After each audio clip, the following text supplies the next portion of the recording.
357 girl children raped in just 9 months of this year, an 83% rise from the same period in 2024. Attempted rapes climbed by 163%, while other forms of sexual harassment up by 76%. This is the current yet grim picture of the status of girls in Bangladesh. Shockingly still, according to Aino Shalish Kendro, the youngest survivors were toddlers. 1 in 5 was between 0 and 6 years old. Almost 4 in 10 were between 7 and 12. The rest, barely teenagers. The numbers are staggering, but behind them are faces. Children who should have been in playgrounds, not on police reports. From school routes to prayer spaces, from the safety of homes to the illusion of neighborhood trust, nowhere feels safe anymore. Even relatives and classmates are turning into predators. So what exactly is the solution to this devastating crisis? Will our girls ever be safe? And what do the experts have to say? Let's break it down in today's Star Explain.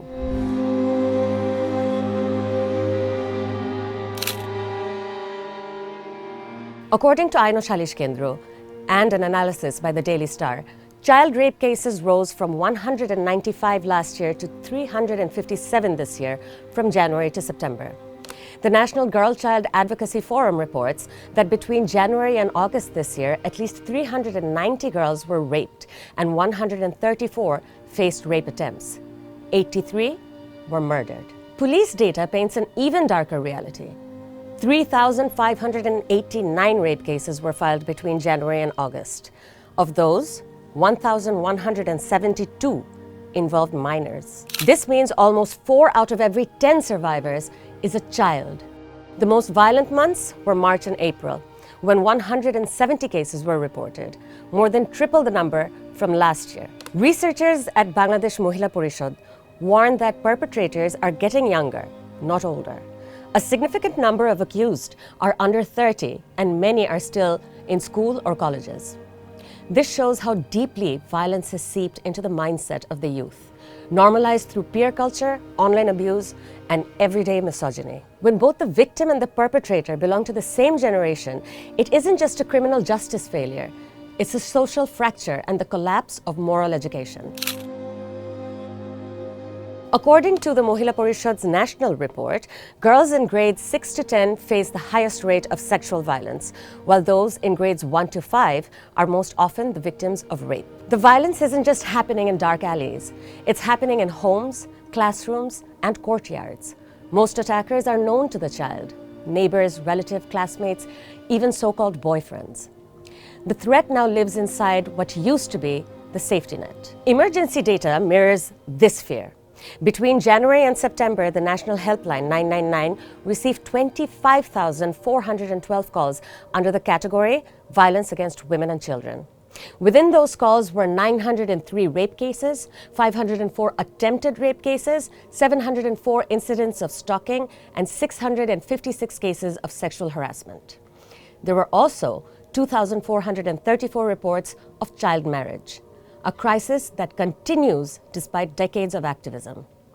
Meanwhile, the Child Helpline 1098, run by the Department of Social Services with the support from UNICEF, handled 29,414 calls related to abuse and violence during that same period. It intervened to prevent more than 1,000 child marriages and 1,000 more cases of neglect and cyber abuse. Chaudhry Muhammad Muhaimin, who manages the 1098 helpline, explains that the challenge now lies with parenting. Many parents, he says, struggle to guide children in a world shaped by screens and social media.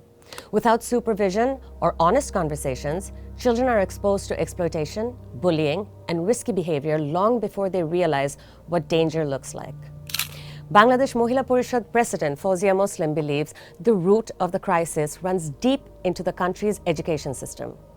She argues that our schools rarely teach children to respect boundaries or understand equality.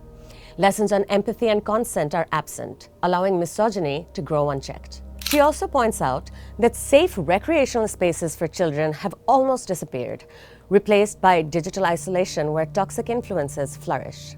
Fawzia Muslim calls for a revival of local women's protection committees and for engaging community motivators like Totto Appa to build awareness from the grassroots. Because when neighborhoods look away, predators act with impunity.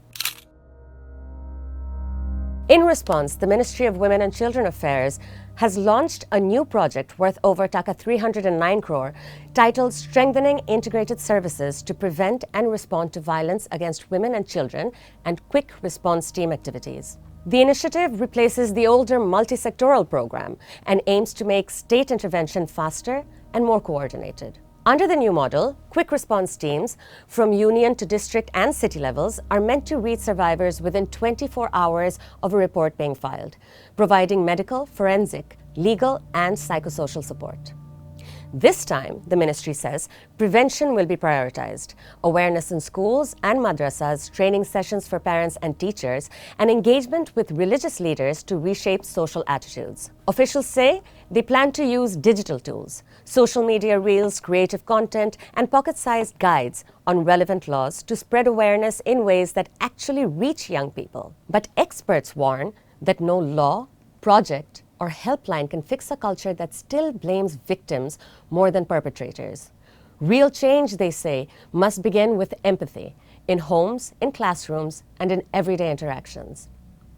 When parents teach sons to respect instead of control, and when communities stop protecting the guilty out of misplaced honor, only then can safety become real.